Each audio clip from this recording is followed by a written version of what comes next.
Hallo meine Lieben und schön, dass ihr wieder mit dabei seid. Ich habe heute Lust, mal wieder ein Bild mit Spachtelmasse zu malen. Ich habe mir überlegt, dass ich so ein schönes goldenes Gemälde malen möchte, wusste aber noch nicht genau, wie ich anfangen soll. Auf jeden Fall sollte es auch mit viel Struktur sein und habe jetzt hier erstmal einfach losgelegt und meine Spachtelmasse aufgetragen.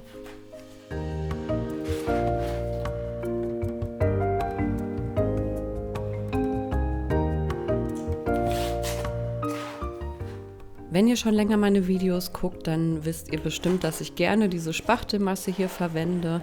Es muss nicht unbedingt diese Marke sein, ihr könnt auch eine andere nehmen. Ich habe euch auch in der Videobeschreibung Alternativen verlinkt. Allgemein habe ich euch natürlich alle Materialien auch wieder aufgelistet, damit ihr auch versuchen könnt, sowas nachzumalen. Es ist ja kein besonders schwieriges Gemälde, deswegen ist es auch gut für Anfänger geeignet.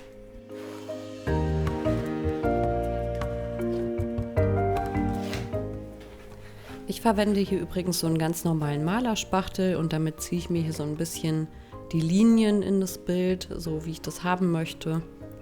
Ich habe mir überlegt, dass ich so eine Art Welle gestalten möchte, die ich später dann Gold anmalen werde.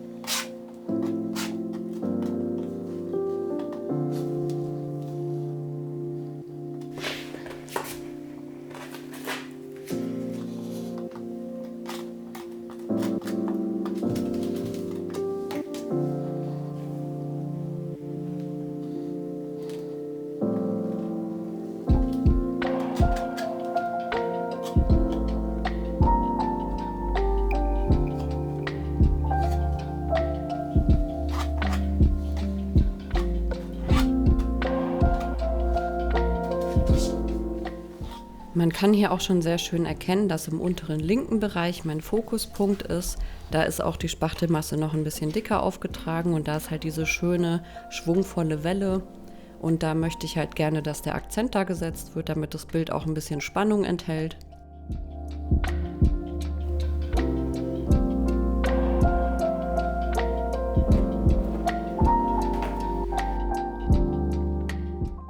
Das Bild muss ich jetzt einmal komplett durchtrocknen lassen und ich empfehle euch da auch immer, das über Nacht zu machen. Meine erste Farbe ist hier so ein wunderbares Gold. Wie gesagt, habe ich euch auch in der Videobeschreibung verlinkt. Und die zweite Farbe ist ein Weiß gemischt mit einem Perlweiß.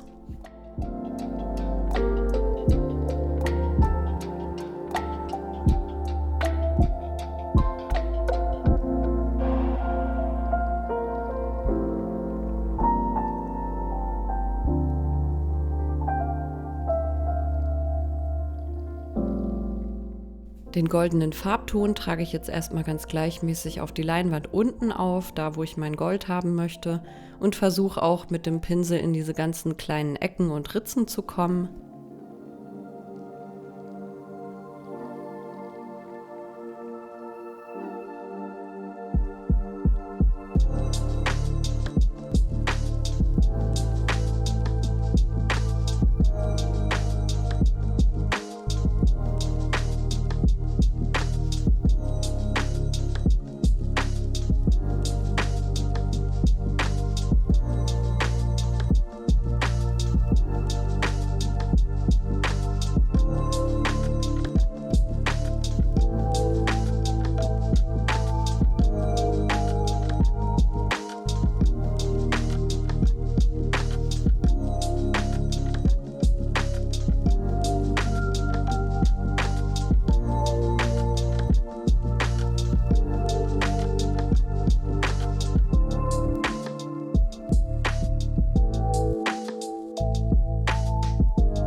Hier seht ihr auch nochmal im Detail, wie ich die Farbe einarbeite. Also ich versuche da wirklich überall ranzukommen. Weil wenn man so viel Spachtelmasse aufgetragen hat, dann soll es natürlich nicht an manchen Stellen plötzlich weiß sein. Das sieht nicht so schön aus. Und dazu gehört natürlich auch, dass ich die Seiten bemale.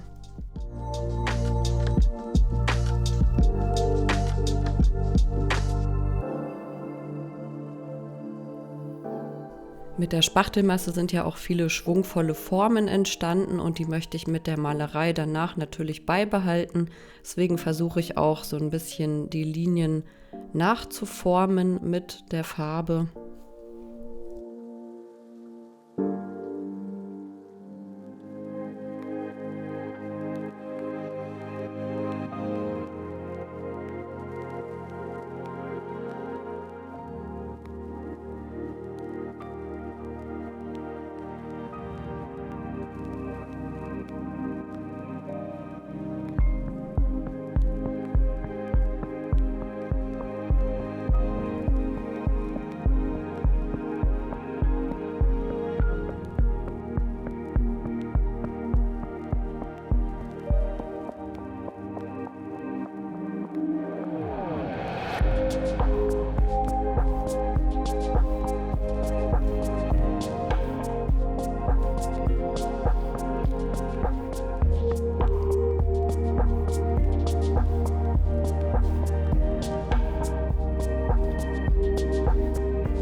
Hier sieht man wirklich nochmal genau, wie ich mit dem Pinsel in diese Formen reingehe. Ich finde, das sieht am Ende einfach schöner aus, wenn es getrocknet ist.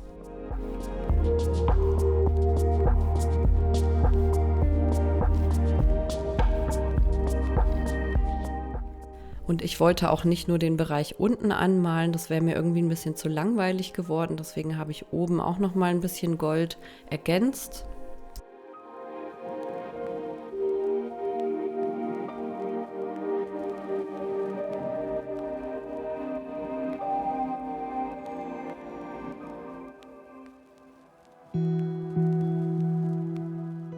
Und hier habe ich meinen angemischten weißen Farbton, der so ein bisschen perlmutt schimmert. Und den trage ich jetzt vor allem im oberen Bereich auf. Ich möchte aber auch so einen kleinen Übergang schaffen und deswegen arbeite ich das auch direkt in die noch nasse goldene Farbe ein.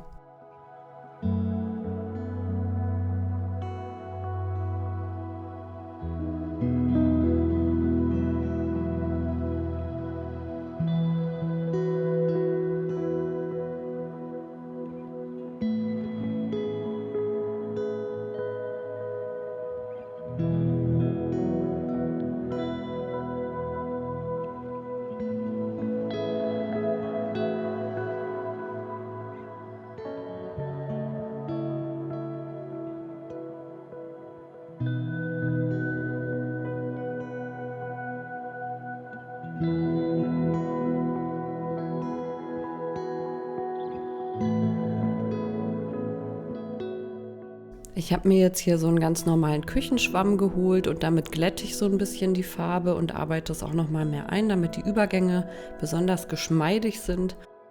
Und für ein bisschen mehr Struktur tupfe ich den dann auch noch mal so ein bisschen auf.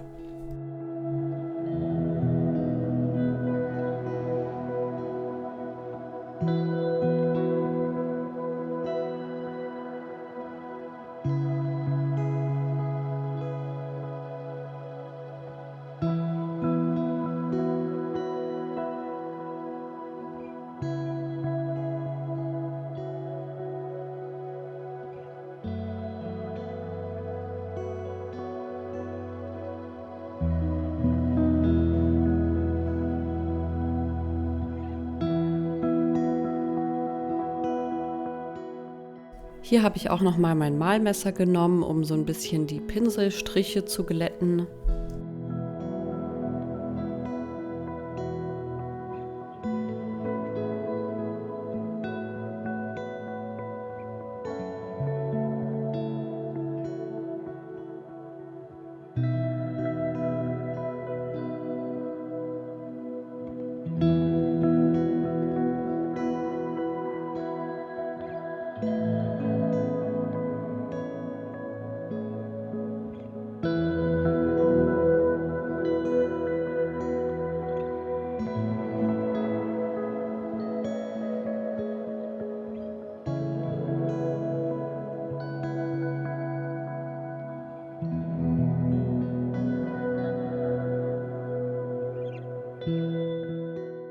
An so ein paar Stellen möchte ich einfach noch ein paar mehr Goldakzente haben, deswegen setze ich die dann auch noch mal mit meinem Malmesser.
Das Bild ist jetzt fertig. Mich erinnert es an barocke Architektur und dieses ganze Blattgold und dieses Prunkvolle. Und irgendwie finde ich das auch mal ganz schön zwischendurch, einfach so ein simples, aber effektvolles Gemälde zu malen. Ich finde es auch immer interessant, was für Formen dabei entstehen können, mit denen man vielleicht nicht so gerechnet hat. Schreibt mir mal gerne in die Kommentare, ob ihr darin auch einen Hirschkopf seht. Mir ist es am Ende aufgefallen, aber ich habe es jetzt auch einfach so gelassen.